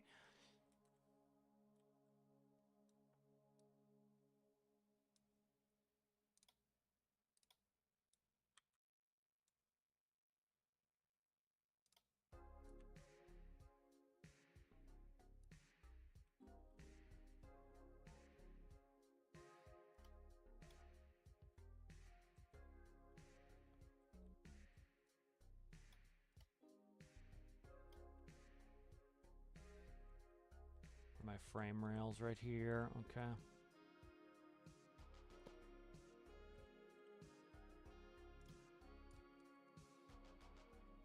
So essentially set it up like this. You see it fits pretty well. Let's get rid of symmetry for now. And this is like almost plug and play. All right, so then this would get a semi-axle in the rear. You do it. Oh, the weight. There's no weight in the back of this. It has to be rebalanced. But essentially, like, we're gonna miss. I don't have any brake stuff in here now. Yeah, a bunch of the microcontrollers are in the back. But essentially, this is like what it's gonna be like. That's essentially what it's going to be like. And so there'll be another version of this like this where you'll hook into a semi-trailer and it will, you know, and you'll be able to hook up to trailers and you'll do the same thing, but instead of grabbing a container, you'll do trailers. So that's the other, that'll be the other version of this is a semi. So be kind of cool. And you see it's like, I have to add in a bunch of microcontrollers. Like I'll have to add in the air brake one back, but like, you see how easy it is for me to turn this because the balancing is so much weight in the front that it's taking the weight off the rear axles. But yeah, so should be able to get this semi version in, and you'll hook up to trailers, and then same thing as the trucks will just run trailers, likely down to the train, and you'll hook the semi trailer up to the back here, and you'll fill it. Let's see if I have semi trailers. I could hook right on. But yeah, I think this will probably be my favorite version, is running a semi like this. And then let's see what we have for coal cars.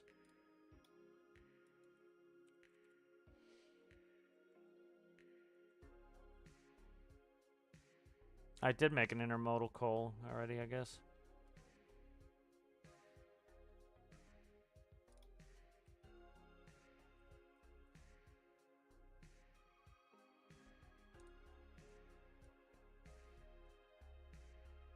So that's too far away. So let's see. What do I have?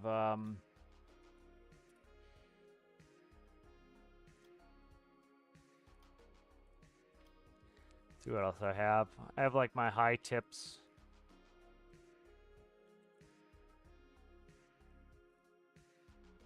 High tip 45. High tip 45 will probably, might be a little bit too far from the spout. I might have to extend the spout on this version. But we can test it here and see. That's the high tip 45.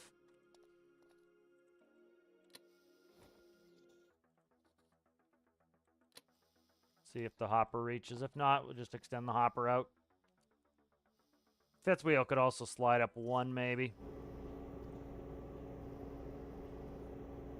Yeah, fifth wheel could slide up 1, and I don't think it will hit. These hard points would go, so you should be able to slide the fifth wheel up 1. Or I could, yeah, I can't really slide this up, but I could slide the fifth wheel can go up 1 block. Or the kingpin could go back on that. So, but that's like this. This one was a high tip. Let me see if I forget how to do the high tip. Here's, I think that's the high tip there. Is that not the high tip? How do you work? Oh, I think the high tip gets worked from in the cab.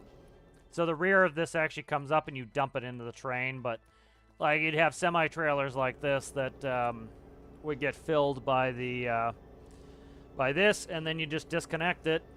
You go ahead, disconnect the the trailer, and then the you know, one of the trucks would come grab it and bring it down to the train, and it would either load the trailer on the train or you dump the trailer into the train, and then you know, that's another way to do it. So that would be the other version that I'd make. But we'll finish up this version before I bother doing that. Yar. Let's catch up on some chat here. I'll see you later, Erasmus.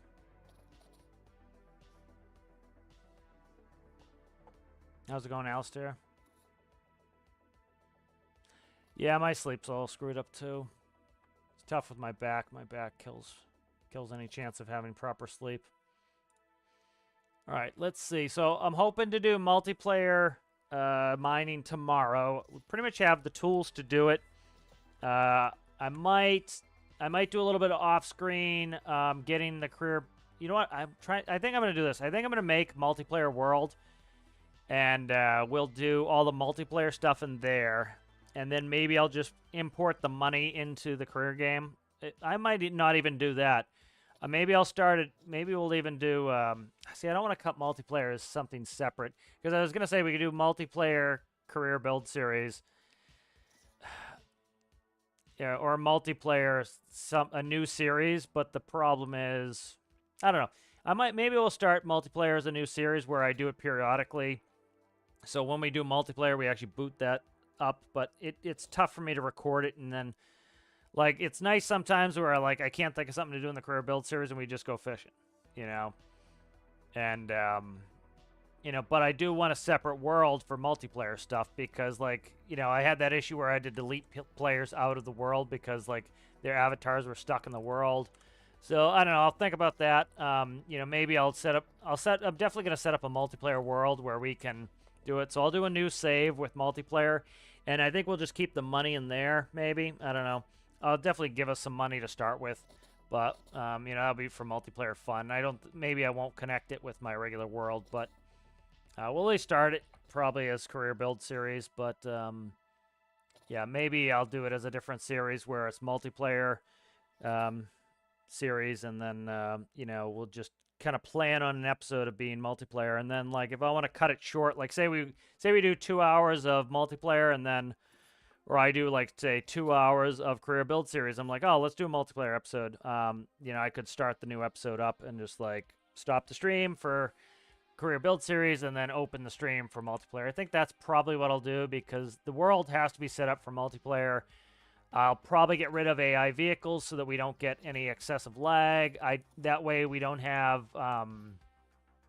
might leave some of the missions on, some of the missions off. It could be kind of cool for us to do like convoy doing delivering containers. So maybe we'll do that. You know, that's something I think we could do.